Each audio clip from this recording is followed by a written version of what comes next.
where do I start here? I'm doing a log, and I haven't seen our lass in 2.5, nearly touching 3 weeks, and we were happy, engaged to be married, looking for a house, like just like a happy couple that were in love. You know what I mean? And we've got the social that have come and just come through, right, like a tornado. They've just come through and ripped my heart and everything, just ripped us apart, totally ripped us apart. And all they come back and say is they're just doing the job. You know what I mean? But they're not doing the job. They've got a lad and a lass there, me and Dana. We're happy. We're engaged to be married. We've bought everything that the bairn could possibly need or ask or want. You know what I mean? Everything from bottles, nappies, you name it, we've got it. You know what I mean? We were that close to getting a 2-bedroomed house, so everything was going sweet. You know, everything. We shouldn't be coming up as a risk. You've got a couple that are in love, looking for a property. You know what I mean? We shouldn't be getting flagged as a risk. But it all boils down to this Michelle Warburton. The family health visitor that looks like, I'm not joking, right? I got pre-warned about this woman, right? Well before I met her. So I had a picture in my head what she was like well before she fucking came into my life. And she looks like Mary Poppins. She looks like butter wouldn't melt, right? And I thought, bloody hell, I've had 3 families tell me things about her, and like, it can't be as bad as what it seems, you know what I mean? When she's that nice, her personality, her persona, her aura is like so welcoming and inviting, and she's like a very nice person, you'd think, and first impressions. But she's far from it, you know what I mean? I thought, I'll give her a chance, everyone else hasn't, I'll give her a chance. And as soon as she comes round your house, she's looking for faults. I thought she was just being nosy at first, me, but looking back now, I can see what she was doing. You know, she's scanning your house, scanning your living room, scanning your bedrooms and that, looking for faults to put in a little book to take back to the fucking social workers. Say, oh look, this, that, they've got too many dogs, they've got this, they've got, you know what I mean? And she's a home wrecker. There's nothing else I can describe her than. She's not a family health visitor. She's just a home wrecker. She's never had bairns, right? And she's fucking never had a bairn in life. She's about 40 years old. Never had a bairn in life. And she's just like a proper home wrecker. I've got proper warned about her. Like, I'm not going to name names, but I've been warned about her. Where she just tries her utmost to get the kids took off you. And I feel as though I haven't got a voice no more when it comes to the social. And like I said, I'll last in 2.5 weeks, and the social are brainwashing her by saying, look, you're not allowed, if you see Chris, we'll take the bairn off you. If you try and get a house with Chris, we'll take the bairn off you. What was our lass supposed to say to that? When I'm not a fucking sex offender, I'm not a child batterer, I'm not a lass batterer. All I've got is something like a 40 section 7 assault that happened in Route 66 when I was 19. And me and Lee Robson, we've got some lad, numpty, spilt a drink over us. You know what I mean? All I wanted was an apology. I think he was fuming because he'd spilt his drink. You know, and he said, oh, he was going off it, and he started flinging bats, and his mate joined in, so me and Lee ended up just fucking doing them both in. And we ended up in Crown Court. We got let off and that. And like a couple of other things, because granted, when I was 18, I was a little shit. 18 to 22, I hold my hands up, I was a bastard, I was a twat. You know what I mean? But they say it takes time for lads to mature. Well, it takes longer than it does lasses, and it did in my case. You know what I mean?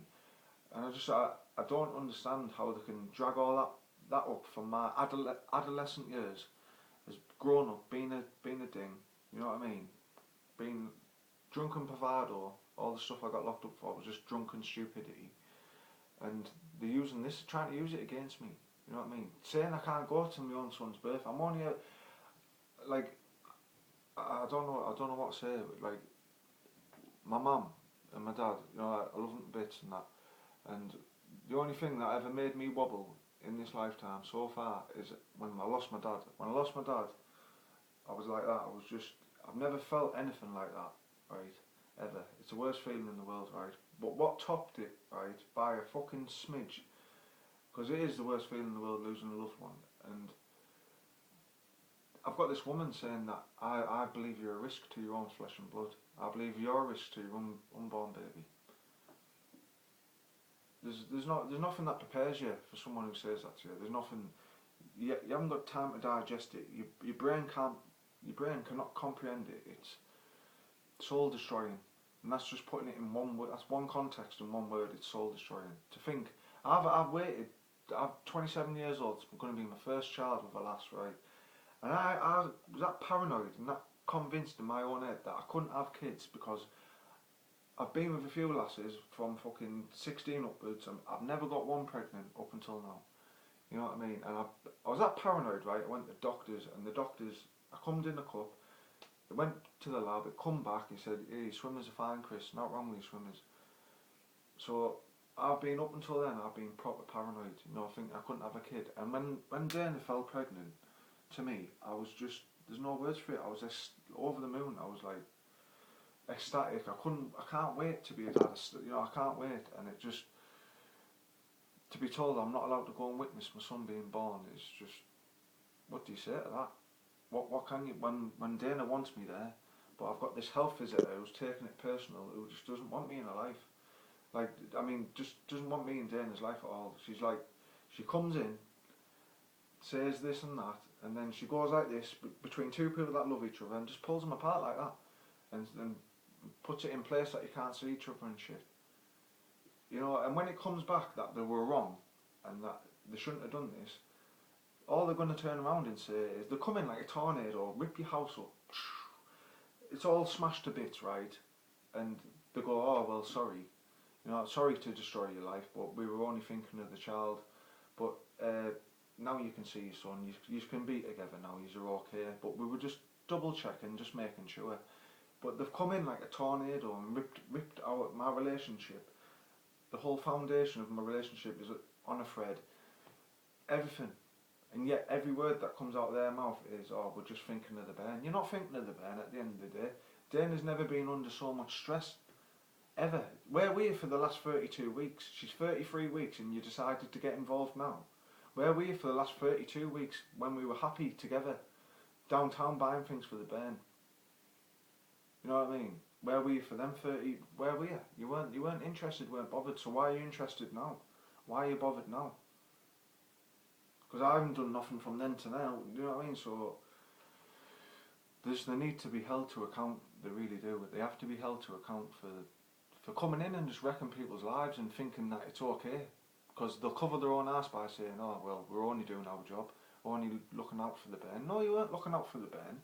You know, we should not be coming up as a red flag when me and Dana are a happy couple, no, happy in love. I could understand if the red flag went up for a couple that's always arguing and always fighting and chucking things at each other and always every day non-stop arguing. I could understand why they'd raise a flag for that. But me and Dana, at that time 2 weeks ago, and like for the last year, yeah, we've had our ups and downs like any couple does.